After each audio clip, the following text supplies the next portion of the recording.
And Hurricane Erin is certainly one of our big weather headlines tonight. Rain will taper as the night goes on. Eventually, we trend milder, back close to average for this time of year, and then we have the latest on Erin. We'll begin first, though, with the flash flood warning in Fairfield County right now, where rain continues to fall at a pretty good rate. Rainfall rates 1 to 2 inches per hour. Radar estimates up over 4 inches of rain within the last hour or so, last couple of hours through Ridgefield. Some of this heavier rain starting to move closer to Fairfield and the 95 corridor.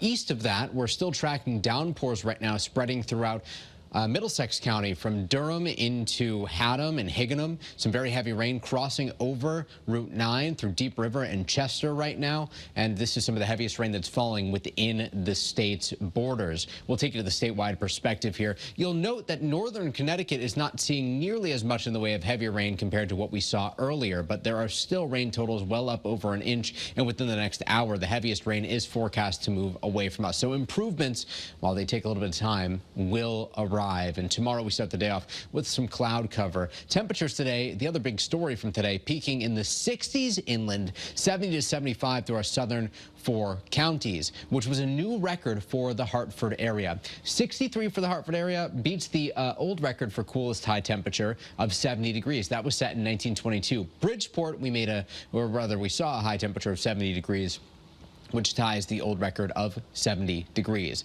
Either way, unseasonably cool for August. Here's a live look at our iCam in the Elm City right now, 59 degrees. This is where some of that heavy rain just moved through. Winds out of the north at 13 miles per hour. And Hurricane Erin still a Category 2 hurricane with the 11 p.m. update from the National Hurricane Center. So this is some brand new information to share with you. The updated track still keeps Erin well offshore. We're talking a few hundred miles southeast of New England. But note the wind arrows out of the northeast. That is going to play a big role in what we see for surf. High surf advisories from the south shore of Long Island all the way up to Maine. Rip currents a big concern. We could see waves 5 to 19 feet for the open Atlantic.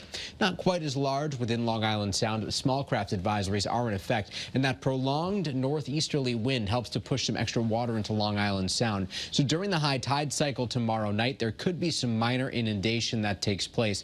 10:05 p.m. is the high tide for Old Saybrook, and it's just after 11 for Stamford. 1 to 2 feet of flooding, typically those more prone areas that we tend to see in these types of setups.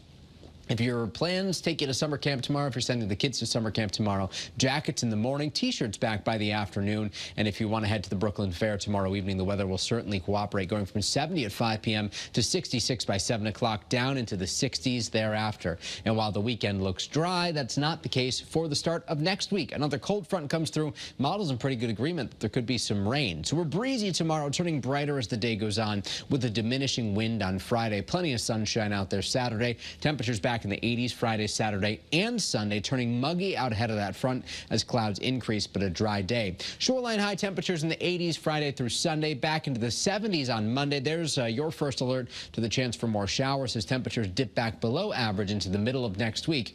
We'll let you know in just a few minutes if that's something we expect to continue.